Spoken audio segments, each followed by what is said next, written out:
Wassalatu wassalamu ala asrafil anbiya wal mursalin Sayyidina wa habibina wa syafi'ina wa maulana Muhammadin wa ala alihi wa sahbihi ajma'in.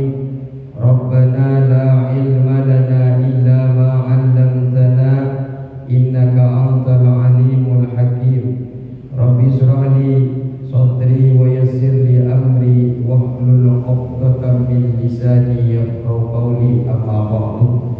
Para seluruh jamaah yang dirahmati Allah Subhanahu wa taala, alhamdulillah kita malam hari ini masih diberikan keadaan sehat walafiat, bisa hadir di ta'lim yang alhamdulillah ini selalu kita istiqomah ada setiap malam Seninnya.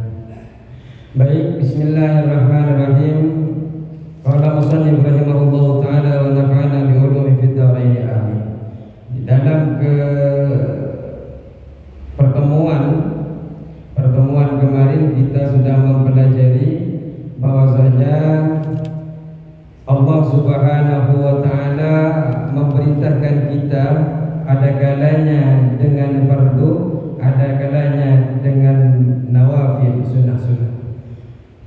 Orang yang melakukan fardu ada kalanya memang mereka mengerjakan karena takut siksa Allah.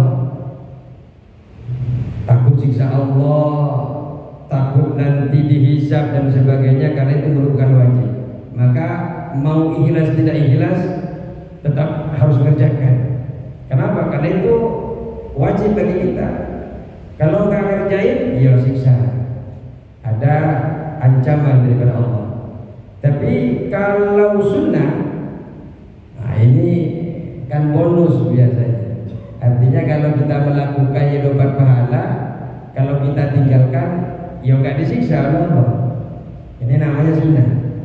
Sehingga hanya orang-orang pilihan saja yang mengamalkan, hanya orang-orang yang cinta kepada Allah, yang cinta kepada Rasulullah, sehingga mereka walaupun sibuk masih menyempatkan melakukan hal-hal yang bersifat sunnah. Orang yang hanya sholat fardu, puasa fardu, mereka kadang mengerjakan karena takut siksa, karena ingin bayar hutang. Kalau nggak sholat, Ustaz kayak punya hutang. Ingin menyelesaikan kewajiban. Tapi orang yang melakukan sunnah, kata Nawawi, tidak disebut dengan melakukan sunnah kecuali dia sudah melakukan sesuatu yang fardu. Kemudian dikatakan oleh Al-Imam Ghazali, wahai para pencari ilmu, engkau ini tidak bisa menunaikan perintah-perintahnya Allah, kata beliau, kecuali engkau ini sudah mengawasi hatimu, mengawasi seluruh anggotamu di dalam pandangan dan hembusan nafasmu, sejak engkau masuk subuh sampai engkau masuk waktu sore. Harus diawasi hatimu, harus diawasi anggota tubuhmu, kemana engkau gunakan itu. Kalau tidak diawasi ada potensi nafsu yang sudah menguasai kita, bukan lagi akan yang sehat. Nafsu ada kalanya tunduknya bukan kepada Allah, nafsu ada kalanya tunduk kepada syaitan, kepada iblis. Apalagi potensi nafsu itu lebih banyak, inna nafsa la'ammaratun bisu, bahwa nafsu itu lebih potensi mengajak kepada keburukan, walaupun terkadang memang dibalut dengan kebaikan. Harus diawasi hati kita, harus diawasi anggota tubuh kita, pandangan kita, hembusan nafas kita.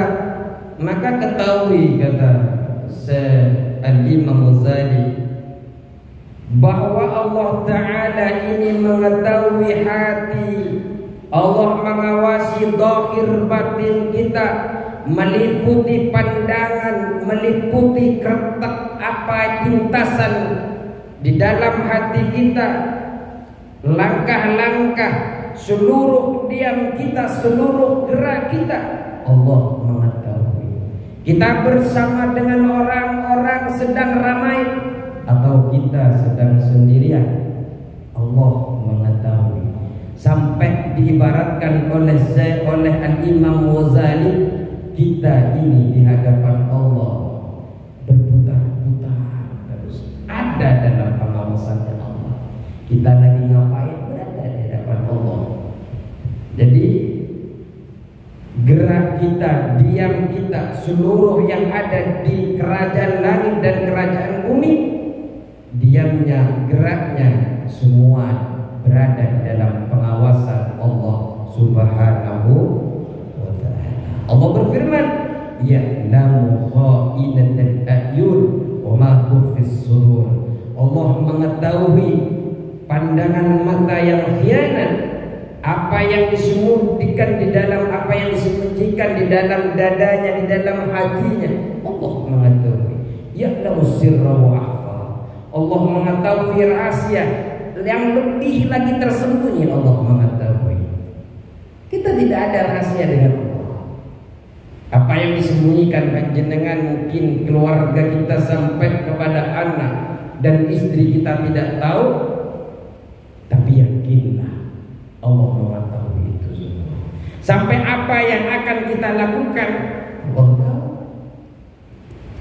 Maka tidak ada yang bisa disembunyikan daripada Allah. Karena itu fa'adzab ayyuhal miskin, maka beradablah, beretikalah wahai orang-orang yang membutuhkan kebaikan. Di sini sama Al-Imam Ghazali, kita ini disebut dengan miskin. Miskin daripada amal, miskin daripada rahmat Allah, miskin daripada kebaikan-kebaikan. Disuruh beretika zahiran wa batinan. Etika kita ini semestinya secara zahir ataupun batin baina yadayillahi ta'ala, di hadapannya Allah Ta'ala. Seperti apa kita harus beretika di hadapan Allah ta'adduban abdi. Etika seperti seorang hamba ad-dalilil mudnibi, yang hina, yang berdosa, fi hadratil malik, di hadapan raja. Seperti kita sedang melakukan kesalahan di hadapan raja. Ngadep RW kalau sudah kesalahan nggak bisa ngomong. Seharusnya lebih seperti itu di hadapannya Allah. Jangan pernah merasa kita paling beribadah. Jangan pernah kita merasa paling baik di hadapannya Allah. Harusnya seorang hamba merasa dirinya hina di hadapan Allah Subhanahu wa ta'ala. Hanya saja aib-aib yang kita punya tidak dibuka oleh Allah, sehingga orang lain masih senang bergaul dengan kita. Seharusnya kita di hadapan Allah yang sudah meliputi, mengetahui kita dalam kesendiriannya ataupun dalam bersama-sama kita berkumpul begini, seharusnya kita beretika, kata Syekh Al-Ghazali, Imam Ghazali, Al-Jabbaril, yang maha perkasa. Artinya yang maha perkasa itu kapanpun saja Allah ingin membunuh kita. Ketika Allah marah, ya bisa. Makanya disebut dengan Jabbar. Al-Qahhar, yang maha maksa. Allah ketika ingin cabut nyawa kita, nggak ada yang bisa menghalangi. Ingin memberikan musibah kepada kita, nggak ada yang bisa memprotek itu semua. Kecanggihan alat apapun tidak bisa. Kalau sudah Allah ingin merusak diri kita, ingin menghabiskan sisa hidup kita, ingin menguji, ingin mengadab keluarga kita, nggak ada yang bisa menghentikan. Sehingga Allah disebut dengan Al-Qahhar.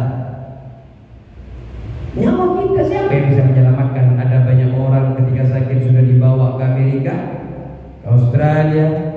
Singapura, datangnya cuma tinggal mayat. Tapi tidak sedikit orang yang sangat parah, ke dokter sudah diklaim sudah tidak ada obat, ternyata ke guru ngaji tinggal ditiup selesai. Artinya bukan masalah itunya, ada di balik penguasa yang luar biasa mengatur itu semua. Padahal cuma air kadang bisa sembuh. Artinya kita tidak baca airnya, ternyata bisa merubah itu dari tadinya sakit menjadi sembuh. Ada pengatur yang luar biasa. Seharusnya kan yang bisa membuat sembuh perantara dokter, ternyata ada perantara lain. Kadang cuma ada tetangga yang nunjukin, kenapa kamu sibuk-sibuk ke dokter, coba makan ini. Padahal sama dokter sudah diklaim ini nggak ada obatnya. Tapi setelah dicoba makan satu sudah sehat. Nah, ini ternyata ada pengatur, ada yang sudah mengatur semuanya, yang memiliki keputusan yang tidak ada bisa menolak dengan keputusannya. Makanya beliau Allah Subhanahu wa taala disebut dengan Al-Qadar. Kalau ini dibuat sakit ya sakit. Enggak ada dokter spesial seperti apapun. Kalau sudah Allah berkehendak habis. Makanya kita selalu mulai pagi sampai sore, sampai mulai kita bangun sampai kita menuju ke tempat tidur kita, awasi anggota tubuh kita, awasi hati kita, awasi pandangan dan langkah kita. Masihkah kita berada di dalam ketaatan kepada Allah? Wajtahid, bersungguh-sungguh. Makanya kita harus bersungguh-sungguh, kata Imam Ghazali. Alla yaraka maulaka haitsu nahaka. Jangan sampai Tuhanmu itu melihat engkau berada di tempat yang Allah larang. Karena Allah sudah mengetahui gerak-gerik kita, diam kita. Jangan sampai Allah melihat kita berada di tempat yang dilarang oleh Allah Subhanahu wa ta'ala. Banyak hal yang Allah larang, jangan sampai Allah melihat di situ kita. Kita apa dilarang berzina, Allah larang. La taqrabuz zina. Allah larang mabuk. Jangan sampai Tuhan kita melihat kita di situ. Jangan sampai Allah melihat kita berada di tempat itu. Kenapa? Itu dilarang oleh Allah. Wala yafqidaka haitsu amarak. Dan juga jangan sampai Allah tidak melihat kepada engkau di tempat Allah perintahkan. Jangan sampai Allah tidak mendapatimu di tempat yang telah Allah perintahkan kepadamu. Allah perintahkan sholat, jangan sampai Allah tidak dapati kita di situ. Allah kita disuruh sholat berjamaah, disuruh ke masjid, disuruh puasa Ramadan, disuruh haji bagi orang yang mampu. Jangan sampai Allah tidak mendapati kita di situ. Artinya apa yang Allah larang jangan kita lakukan. Allah tahu itu. Apa yang Allah perintahkan kita harus kerjakan. Allah tahu itu. Kalau sampai kita tidak kerjakan, tidak bisa. Mungkin kalau ke sesama manusia di dunia ini masih bisa berkelit lidah. Tapi kalau sudah di akhirat, semua mulut kita ditutup, Pak. Yang berbicara itu tangan kita, kaki kita, mulut sudah tidak berkelit lidah lagi, Pak. Kalau di sini bicara dengan temannya, tes, selesai. Tapi di dalam penghakimannya Allah, mulut yang pandai bersilat lidah tak lagi bisa bersilat. Kenapa? Setiap anggota tubuh menjadi saksi.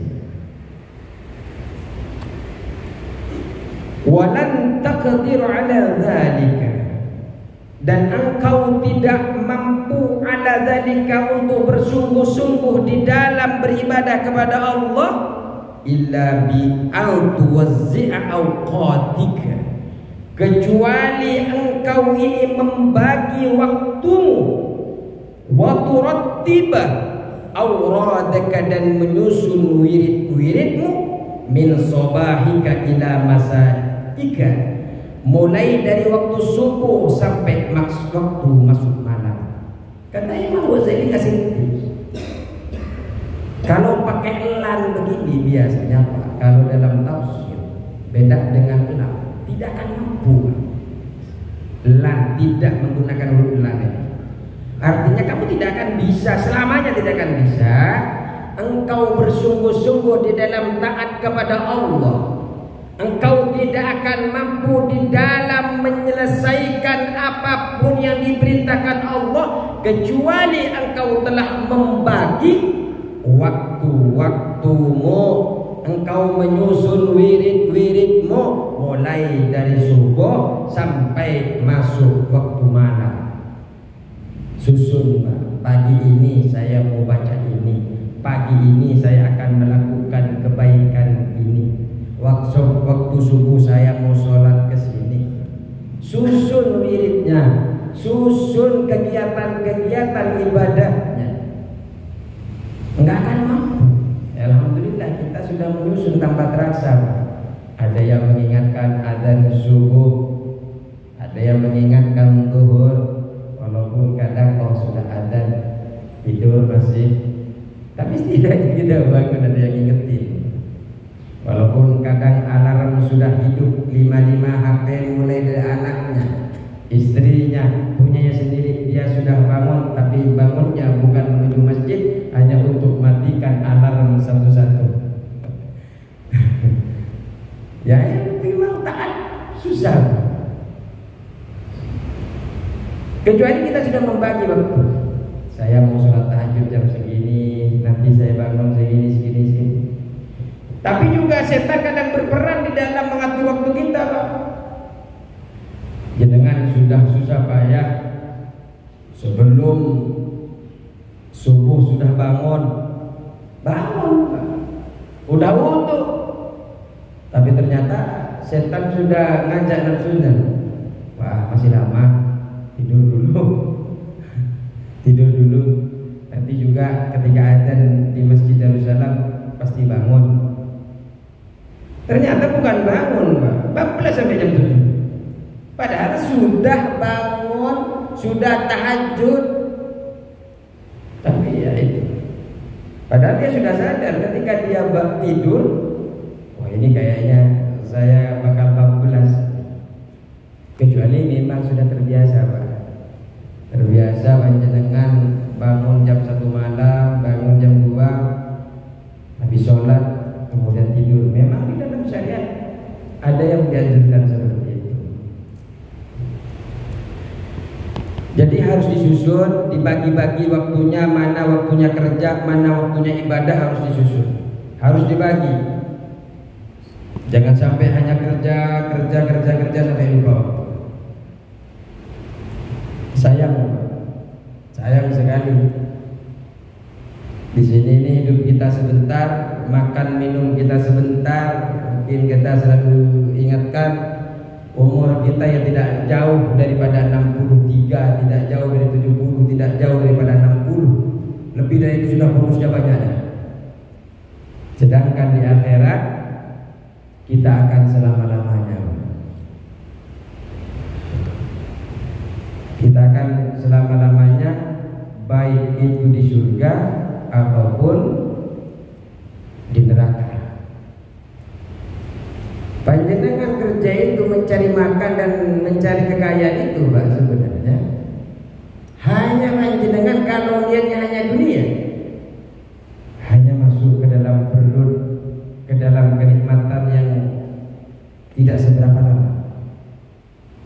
Ketika kita dihisab tidak bisa menjawab hisaban-hisaban itu, tidak sesuai dengan syariat Allah, itu akan hanya menjadi beban. Tapi alhamdulillah kalau yang kajian seperti ini biasanya jangankan sampai hartanya, sampai keluarganya kadang tinggal sampai malam rapat di sini. Artinya insya Allah kalau panjenengan insya Allah minal muhlisin, walaupun mencari kekayaan, insya Allah kekayaan daripada yang panjenengan punya insya Allah ada bagian di masjid ini. Amin Allahumma Makanya kita harapkan panjenengan yang cinta ke Masjid Darussalam, Allah mudahkan semua usahanya agar bisa Masjid Darussalam ini sepertinya kalau kita lihat di Maps itu di atas kok begitu-begitu saja di tahun yang kemarin sampai tahun sekarang. Artinya kalau kita oleh Allah, para pecinta-pecinta, para jemaah-jemaahnya ini makmur, nah insya Allah tidak usah disuruh, insya Allah mereka akan membagikan hartanya ke Masjid Darus, dan semoga dimudahkan semuanya Allah.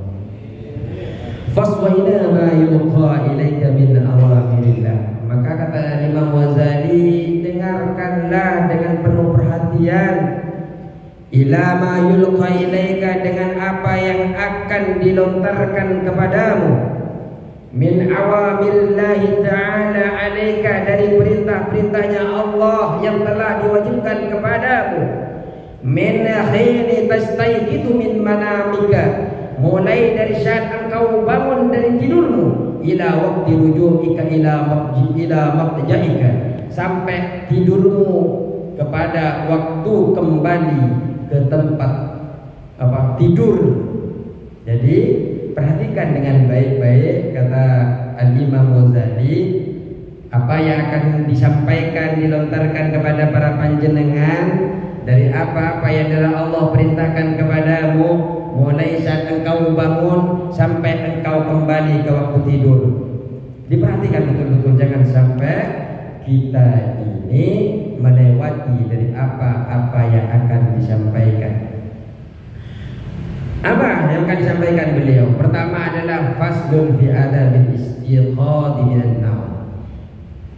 Pasal di dalam menjelaskan etika adab bangun dari tidur. Kita memulai aktivitas biasanya ketika bangun tidur. Ini sampai Islam ini mengajarkan sampai ketika bangun saja jangan sampai tidak bernilai ibadah. Fa idza istayqadha minan naum, maka jika engkau bangun dari tidur, fajtahid an tastayqidha qabla tulu'il fajr, maka bersungguh-sungguh engkau agar engkau bangun sebelum terbitnya fajar. Artinya fajar yang disebutkan di sini adalah fajar shadiq, sebelum subuh. Kalau bisa kita sudah bangun, kata Imam Al-Ghazali. Awwala ma yajri ala qalbika wa lisanika dzikrullah ta'ala. Hendaklah pertama kali yang mengalir dari hatimu dan lisanmu ini zikir kepada Allah Subhanahu wa ta'ala. Ketika bangun, yang diingat pertama kali bukan handphone, dicek ada WhatsApp semalam atau tidak, lihat saham sekarang anjlok atau tidak, bukan itu.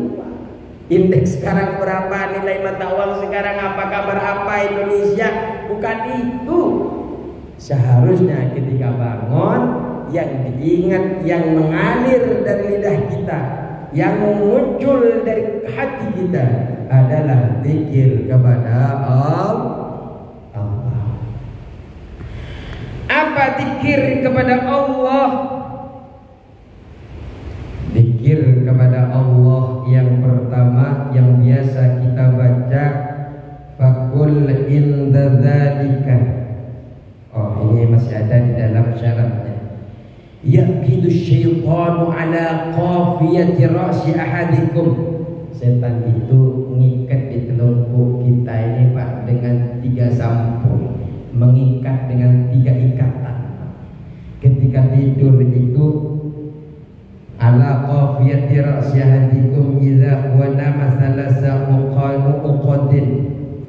Jadi diikat dengan 3 ikatan kita Pak di telungkup kepala kita ini. Yadribu ala kulli 'abdatin makanaka 'alaika laylun tawilun farqun. Jadi kita ini sebenarnya pertama kali itu ketika tidur itu akan diikat, dan selalu setan itu akan mengelus-elus kita tidur. Makanya ketika ada orang adzan tahajud, adzan subuh, dengar iya, alarm dengar iya, tapi selimut masih terus nambah ke atas, bukan tambah ke dekat. ke bawah, tambah naik sarung, yang pakai sarung tambah naik, AC yang tadinya masih biasa-biasa aja tambah didinginin biar tambah mantap tidurnya, padahal adzan sudah terdengar. Kenapa? Setan sedang nyuruh tidur, dan ditelungkup kepala kita apa yang di sini diikat dengan 3 ikatan. Dan itu 3 ikatan itu bisa lepas dengan beberapa perkara. Yang pertama, bisa lepas ketika kita bangun langsung zikirullah ta'ala. Kalau sudah zikirullah ta'ala, fa in istayqadha zikirullah ta'ala, maka zikir kepada Allah. Dengan apa zikir? Alhamdulillah. Ingat langsung kepada Allah. Kemudian pokoknya zikir ketika bangun langsung zikir kepada Allah. Zikir ini telah menghapus kesombongan dari kita ketika zikir saat tidur. Kenapa? Karena diibaratkan tidur ini seperti kita sedang mati tapi dibangunkan kembali. Artinya banyak orang di sana yang tidur sampai sekarang ada yang gak bangun-bangun, Pak. Artinya apa istilah? Wafat. Ternyata gak bangun. Tapi ketika panjenengan bangun, ternyata Allah masih berikan kita untuk tetap sujud, untuk bisa tetap bertaubat atas apa yang pernah kita lakukan yang mengundang Allah murka kepada kita. Ini adalah suatu nikmat, dan kita masih terbangun dalam keadaan iman. Artinya juga kita betapa lemahnya kita. Ternyata kita tidur, tahu-tahu kita terbangun. Ini seakan-akan ada yang mengatur itu semua. Ada yang sudah niat betul-betul bangun, tapi ternyata nggak bangun-bangun. Ada yang sudah kesiangan dan semacamnya. Kalau ingin ikatan itu kebuka, zikir kepada Allah. Setelah zikir kepada Allah, ini biasanya masih ngantuk, Pak. Masih ngantuk. Kalau tidak ingin ngantuk, cepat ambil wudu. Ikatan kedua sudah lepas. Ini masih ngantuk lagi, bahkan masih ada 1 ikatan yang belum lepas. Biar lepas, langsung sholat dengan sholat yang memang sudah diajarkan oleh syariat, dan wudhunya berwudhu sesuai dengan syariat. Kadang masih ngantuk setelah berwudhu, setelah sholat masih ngantuk, kadang memang wudhunya kurang betul. Kadang gimana kurang betulnya? Wudhunya langsung berangkat. Jadi seharusnya santai saja, sholatnya santai, itu maknina. Selesai, enggak teman, ini udah sah. Kita kan diajarkan mulai takbiratul ihram, mulai Fatihah. Kalau di dalam kitab Kasyifatus saja itu ada beberapa tempat yang harus kita diam, yang disunahkan kita diam. Contoh, ketika kita Allahu Akbar, alhamdulillah, Allahu Akbar, takbiratul ihram. Setelah takbiratul ihram, kita biasanya membaca, setelah takbiratul ihram kita diam sebentar, tarik nafas, kemudian membaca iftitah. Setelah membaca iftitah, kita biasanya membaca ta'awud. Setelah ta'awud kita akan membaca surah Al-Fatihah, rukun kita. Dari ta'awud menuju Al-Fatihah biasanya kita diam. Wa ana minal muslimin, wa ana minal muslimin, seumpama kita diam. Langsung baca Al-Fatihah. Wal maghdubi 'alaihim waladdallin. Diam dulu kalau di dalam kesunahan. Amin. Diam dulu. Ini mau betul-betul tenang, Pak. Kalau kita mengamalkan sesuai syariat, betul-betul akan tenang. Kalau kita kan wal maghdubi 'alaihim waladdallin, amin di belakang. Padahal kalau ngikutin memang terasa nyaman, Pak. Ketika panjenengan bisa membagikan, bisa mengetahui mana yang sunnah hayat, mana yang sunnah abad, karena kita harus selalu mendawamkan di dalam niat itu, Pak. Niat saya takbir, niat saya sholat, niat saya mau baca iftitah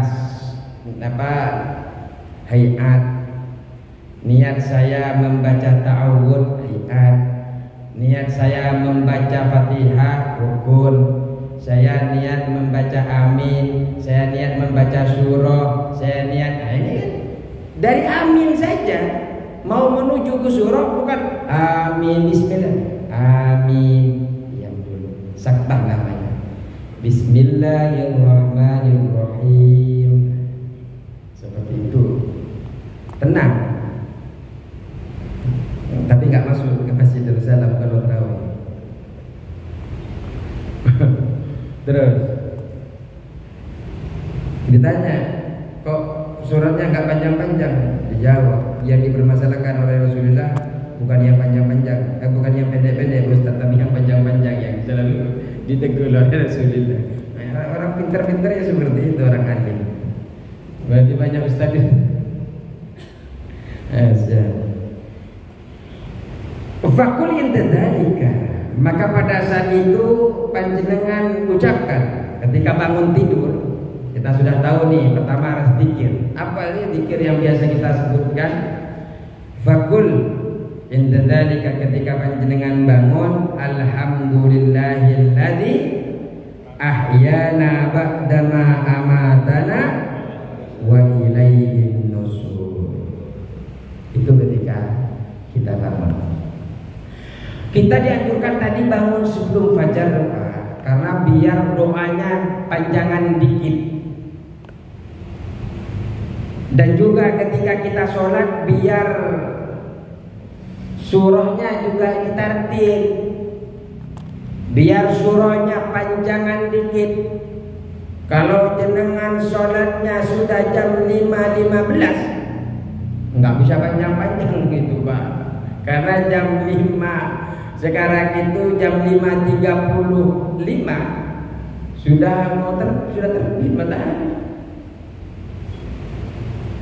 Jadi panjenengan bangun sebelum fajar akan mendapatkan fadilah yang luar biasa ketika sholat subuh dalam keadaan tartil mestinya panjang daripada sholat biasanya. Kalau sudah tartil, ada dua malaikat yang akan menyaksikan terhadap sholat kita.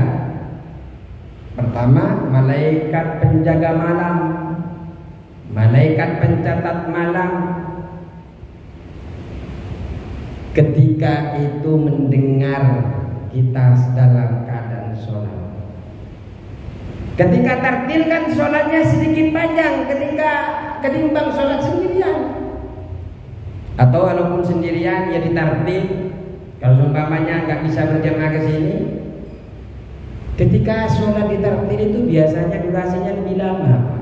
Ketika lama itu biasanya sholatnya itu sudah mulai malam. Biasanya kan terbit mulai muncul sinarnya. Sebelum terbit matahari kan sinar itu ada, tapi belum nyampe terbit matahari. Biasanya ada sinar, tapi belum, bukan sinarnya matahari yang keluar. Ada sinar awan misalnya sudah mulai terang. Itu malaikat siang sudah mulai turun. Jadi ketika kita sholat dalam keadaan tartil, ada dua malaikat yang menyaksikan, ada malaikat malam dan juga ada malaikat siang. Semua akan mencatat, karena itu sudah berganti shift, Pak. Ketika subuh, malaikat siang mulai mau bertugas, malaikat malam sudah mau melaporkan itu aman. Jenengan dalam keadaan tertil, mulai baru al-qomat, malaikat malam masih ada. Sudah muncul awan-awan yang sudah mulai ada sinar-sinar, malaikat siang. Itu kelebihannya. Makanya ketika kita bangun, maka zikir yang pertama kita baca alhamdulillahilladzi ahyana ba'dama amatana wa ilaihin nusyur. Ini doa yang sedikit biasanya kita baca itu. Tapi kalau sama Imam Ghazali tambahkan, kita artikan dulu, alhamdulillah, adapun segala puji lillahi milik Allah alladzi yang ahyana, menghidupkan kita, menghidupkan kami, ba'dama setelah kami, setelah ba'dama amatana, setelah Allah mematikan kami. Karena memang Allah itu tidur kita itu disebutkan dengan mati, tapi mati kecil. Mati besarnya yang nggak bangun-bangun lagi. Makanya itu sebenarnya mati kita, Pak. Kita kan nggak sadar pada saat itu. Itu sebenarnya lagi mati. Cuma matinya masih mati kecil, bukan mati kubronya. Ya kalau mati besarnya nanti ketika kita sudah nggak bangun-bangun, kita dibawa ke liang lahat. Tapi alhamdulillah Allah masih hidupkan kita dari setelah kita dimatikan oleh Allah Subhanahu wa ilaihin nusyur, dan kepada Allah dibangkitkan dari kubur kita kembali kepada Allah Subhanahu wa taala.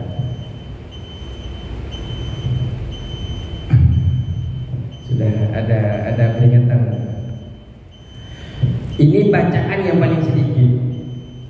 Tapi kalau sama Imam Ghazali tambahkan asbahna wa asbahal mulku lillahi wal 'azamatu was sultanu lillah wal 'izzatu wal qudratu lillahi rabbil alamin.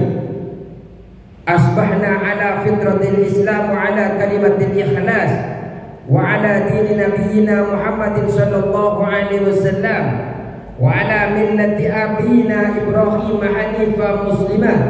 Allahumma bika asbahna wa bika amsayna wa bika nahya wa bika namut wa ilaika an-nusyur. Allahumma inna nas'aluka an tab'asana fi hadzal yawm ila kulli khair wa na'udzu bika an najtariha fihi su'an aw najurrahu ila muslim aw yajurrahu ahadun ilaina. Nas'aluka khair hadzal yawm wa khair ma fihi wa na'udzu bika min syarri hadzal yawm wa syarri ma fihi. Itu doa setelah bangun tidur. Makanya panjenengan disuruh bangunnya sebelum fajar, doanya panjang. Ya kalau panjenengan bangunnya jam 5.15, baca doa yang tadi saya bacakan itu, sudah nggak sholat subuh jenengan, Pak. Udah kerjakan. Artinya ini versi yang panjangnya. Versi yang kecilnya cukup membaca alhamdulillahilladzi ahyana ba'dama amatana wa ilaihin nusyur. Kita akan terjemah nanti doa-doa yang kita baca tadi itu di dalam pertemuan berikutnya.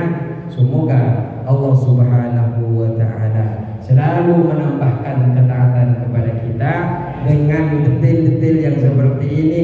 Mungkin hari ini tidak bisa kita amalkan, semoga suatu saat kita masih bisa diberikan kesempatan oleh Allah menambah amal-amal kebaikan ini. Cukup sekian. Wallahul muwaffiq ila aqwamit thoriq. Assalamualaikum warahmatullahi wabarakatuh.